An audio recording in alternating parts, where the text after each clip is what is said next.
we return to Isla Nublar. In the previous episode, we saw the early beginnings of Jurassic World with the creation of Main Street, the worker facilities, and the first 2 dinosaur enclosures.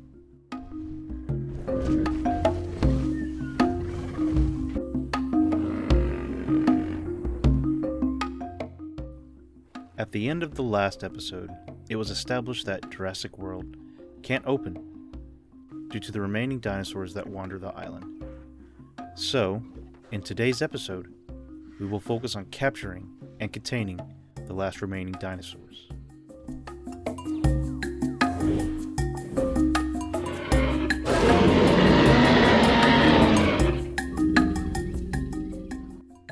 To begin, the pathway between the 2 herbivore enclosures is expanded. A restaurant and drinking establishment are then constructed, and in between the 2 is a small rest area. The rest area is decorated with a fountain, tables, chairs, and 2 dinosaur skeleton statues for added aesthetic appeal. Once the guest area was finished, it was time to move on to the new dinosaur enclosure. This enclosure would be the largest in the park, and would hold none other than the largest dinosaur on the island, the Brachiosaurus.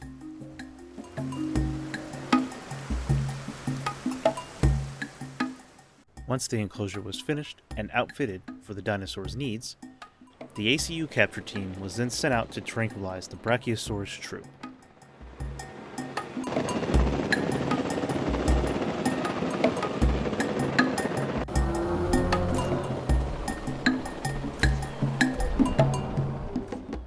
Once sedated, the Brachiosaurs are lifted into the air via helicopter, ready to be transported into their new enclosure.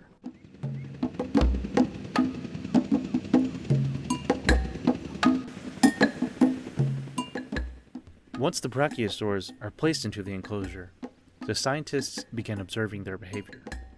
Just like with the other enclosed dinosaurs, these Brachios aren't the same ones from the original park, and so aren't used to being housed inside enormous enclosures.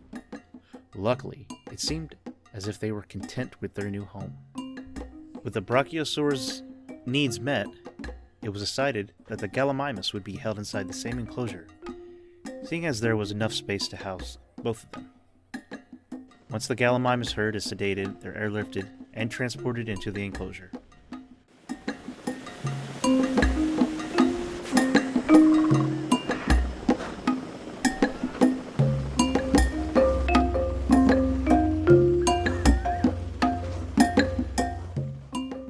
The Gallimimus are reasonably easy to please, and so not much had to be changed inside the enclosure to meet their needs.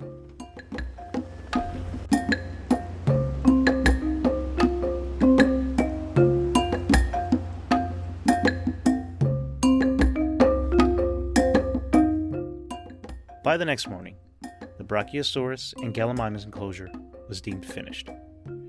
A new set of amenities was then constructed on the side of the enclosure, along with the new guest area, a small hotel, and a viewing platform looking out into the enclosure. The dinosaurs seemed content with their new enclosure, relieving the scientists. Now that the enclosure was complete, it was time to recontain the last remaining dinosaurs in the area. Main Street is extended to accommodate small amenities, as well as a new building attraction and a pathway that branches off from Main Street itself. Here, a new enclosure begins construction. This will be Jurassic World's first carnivore enclosure.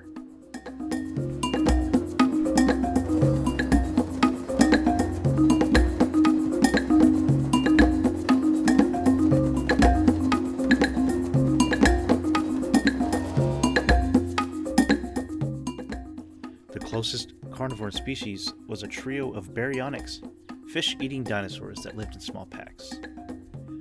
The ACU capture team is then sent out to sedate the dinosaurs, preparing them for transport.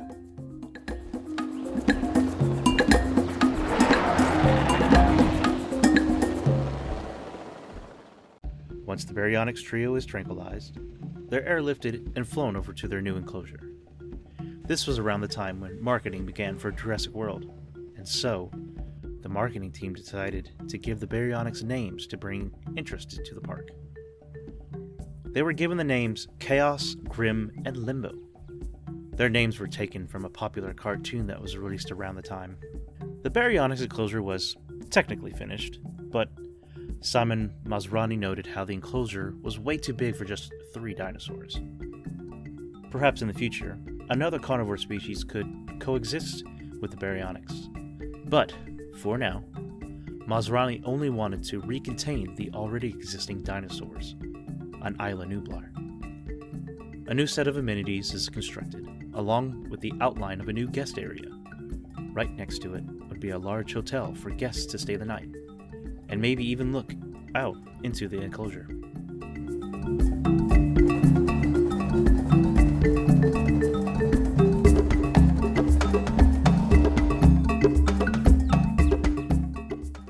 Two enclosures began construction, one located next to the baryonyx enclosure, and the other next to the hotel.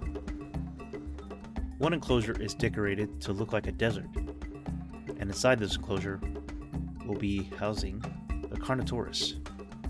While this species didn't live in the deserts of prehistoric Earth, these carnos did prefer sandy areas with little protection. So, the theming was kept. The ACU capture team is, once again, sent out to sedate the Carnotaurus pack.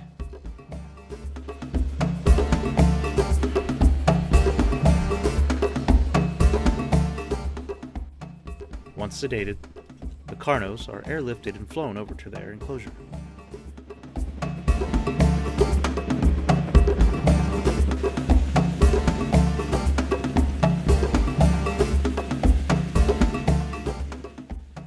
Once the carnos are placed into the enclosure, the scientists begin observing them to monitor their behavior. The marketing team, wanting the carnos to cater to a larger audience, took note of the pack's alpha and saw an opportunity to give the dinosaurs names once again. As such, the Carnotaurus alpha was given the name Toro by the marketing team.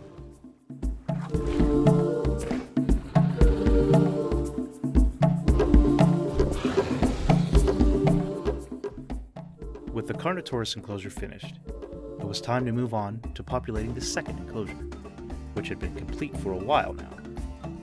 The species that will come to inhabit this enclosure will be none other than the Dilophosaurus, which was currently the most dangerous dinosaur on the island.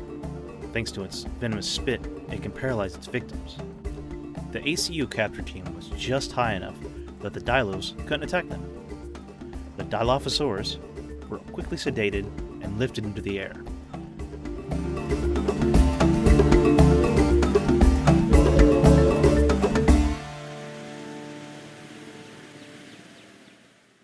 And once dropped inside, scientists carefully observed them while the ACU is on standby in case of an emergency. The Dilophosaurus pack began exploring their new home, seeing if it truly met their needs.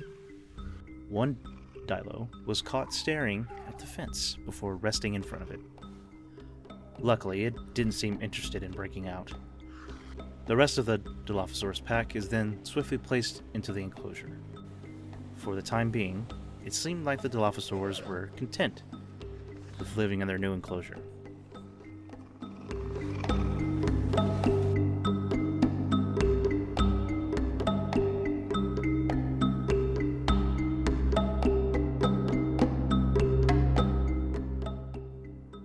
Morning then dawns on the island, and in that time, the multiple carnivore species that had been recaptured were living peacefully inside their new enclosures. After that, many new amenities and attractions were constructed along Main Street. A single pathway branches off from Main Street, alongside new amenities, and this is where the final enclosure will be built. The enclosure will be built out of solid walls to keep the dinosaur from breaking out so easily. Inside the enclosure, a log viewing gallery is constructed to give the guests an up-close experience with the dinosaur.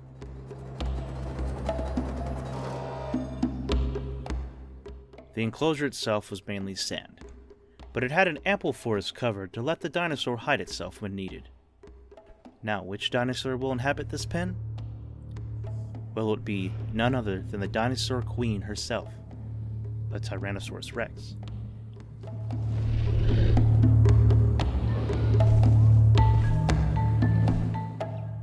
Not just any T-Rex, though. It was the same Tyrannosaurus from the original park. Diehard fans of Jurassic Park had given her the name Rexy, so the marketing team decided to call her that as well. The ACU capture team is sent in, and they swiftly sedate Rexy before she can cause any more trouble for them.